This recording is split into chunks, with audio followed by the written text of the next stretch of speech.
Madame, monsieur, bonjour. On est au festival Esperanza. On va revenir sur la 18e édition qui est un nouveau succès. On va aussi se poser une question. Le festival va-t-il encore pouvoir rester sur le site de l'abbaye de Floreffe à l'avenir? On peut déjà être rassurant. On voit ça dans ce reportage.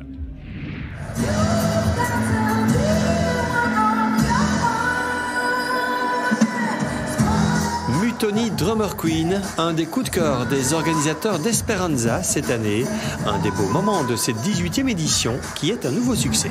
Je suis vraiment un organisateur heureux avec un public merveilleux. On a accueilli sur ces 3 jours 36 500 personnes. C'était vraiment pas gagné et on est vraiment super heureux. Ce n'était pas gagné parce que cette année, les organisateurs ont fait évoluer la formule. Plus de grosses têtes d'affiches, mais un festival tourné vers la découverte. Esperanza affiche ses différences. On a décidé d'être le reflet de notre identité, d'être plus audacieux. Il y avait plus de 20 nationalités présentes et notre combat, c'est la diversité culturelle.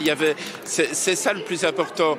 Et c'est clair qu'on avait fait le choix volontaire de ne pas avoir de tête d'affiche dite mainstream et d'oser la qualité, d'oser la découverte, la diversité. Et donc, en effet, c'est vraiment merveilleux de voir que le public continue à nous suivre, nous fait confiance et est curieux, a envie de vivre pleinement le festival dans tous ses aspects artistiques, les arts de rue, le cinéma, les débats, le village des enfants, voilà. Paris réussit donc, et c'est vrai qu'à Esperanza, on n'y vient pas que pour la musique. SP, c'est une ambiance, ce sont des débats, c'est un engagement, c'est un tout que le public adore. Je trouve qu'au niveau de la programmation, moi, ça me plaît bien. Je trouve ça assez intéressant, beaucoup de découvertes principalement. J'aimerais bien avoir beaucoup de découvertes, mais c'est toujours un plaisir. Et vous, qu'est-ce qui vous plaît dans le festival ? C'est l'ambiance, l'esprit du festival, des festivaliers en général. Le fait on est poussé à découvrir des choses. Je pense qu'on peut rencontrer plein de gens, on peut manger thaïlandais comme on peut manger un peu de tout et c'est hyper familial. Enfin, franchement, c'est mon premier festival et je suis pas déçue. C'est un peu bap comme ça, enfin en tout cas cette partie ici. Et je savais pas que ce genre de communauté-là existait et je suis ravi de les découvrir. Esperanza, c'est un festival engagé où on n'hésite pas à dire ce qu'on pense pour faire bouger la société. C'est un festival qui applique aussi à lui-même les leçons qu'il veut faire passer. Exemple pour la gestion des déchets. Ici, le public est sensibilisé, tout est trié. Immersion dans les coulisses du festival. Donc ici, si on suit le chemin dans sac poubelle, en fait, les bénévoles les déposent ici dans la zone qui est derrière moi. Et après, ils les ouvrent sur les tables de tri qui sont ici. Donc là par exemple on vient de voir que sur un sac qui vient d'un restaurateur, on retrouve des déchets qui sont mal triés et ce qui va se passer c'est qu'on va retourner voir ce restaurateur qu'on arrive à identifier en fonction de ces déchets pour voir avec lui et lui expliquer mieux les règles de tri pour éviter de faire ce travail. Tout ce travail se fait grâce à des bénévoles qui, en échange de leur contribution, bénéficient d'un accès à l'ensemble du festival, des jeunes qui veulent aussi s'engager. Je me rends utile, d'une part, et deuxièmement, c'est que le travail, c'est pendant des horaires fixes. Et après, moi, je profite du travail auquel j'ai contribué. Les endroits sont propres, les gens sont, je trouve, très respectueux quand ils sont près des scènes, quand ils sont dans les jardins, quand ils mangent, en général, la nourriture finit dans les poubelles appropriées. Il y a très peu de tri qu'on doit faire de poubelle à poubelle, c'est plutôt quand les personnes se trompent. C'est là alors que ça se passe. C'est la fierté aussi d'avoir un festival propre, respectueux de l'environnement. C'est sûr, oui, ça fait vraiment plaisir. Parce qu'un festival où on voit, par exemple, des déchets partout ou quoi, là c'est sûr qu'on n'a pas trop envie de mettre les pieds. Mais ici c'est très propre et on est vraiment content pour ça. Et puis quand on fait le travail des autres gens, parfois on va se dire je vais pas acheter le déchet là, ou mon mégot de cigarette, je vais le ranger dans le cendrier portable, des choses comme ça. Et tout ce travail paye grâce à la sensibilisation, à la gestion et au tri des déchets. Esperanza réduit son empreinte écologique. On est au total à 21 tonnes et ce qui est intéressant de savoir c'est que si on regarde 7 ans en arrière, en fait on a divisé la part de tout venant par festivalier par 2.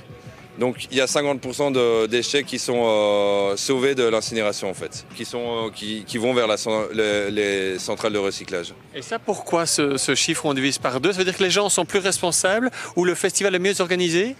Je pense que c'est un mix des deux. C'est-à-dire que chaque année, on met en avant le tri, les consignes de tri.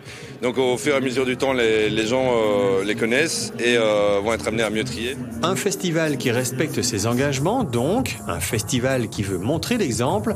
Esperanza s'est forgé une belle réputation au fur et à mesure des éditions, mais une ombre plane sur l'événement. Un rapport des pompiers a apporté quelques craintes cette année. Le site, dans toute la magie qu'il a, le site il est tel qu'il est, avec des lieux un peu de goulot, d'étranglement, comme c'est le cas ici derrière moi, mais aussi des espaces très larges, et donc c'est la combinaison des uns et des autres qui fait aussi la magie du site. Le problème principal se situe ici. S'il y avait un incendie ou un problème majeur au niveau du bâtiment ou de la scène principale, des milliers de spectateurs devraient évacuer la plaine via une seule sortie principale, sous ce porche. Les organisateurs ont donc dû créer et tester cette année de nouvelles sorties. Alors il y a beaucoup de solutions nouvelles qui ont été trouvées. Comme vous pouvez le voir, il y a des grands panneaux indiquant bien l'exit. Il y a une deuxième et une troisième sortie qui ont été organisées. Et il y a toujours une sortie de secours qui peut être activée si nécessaire du côté du porche de l'église abbatiale. Parce que c'est là qu'il y a effectivement un problème au niveau de la façade de l'église abbatiale. Avec ces nouvelles solutions, logiquement, les craintes devraient s'apaiser, mais les organisateurs restent prudents. On fera une évaluation en septembre avec toutes les autorités et si on nous garantit qu'on peut utiliser l'abbaye avec tous les espaces qui nous sont nécessaires pour bien accueillir le public et bien organiser la fête, on le fera.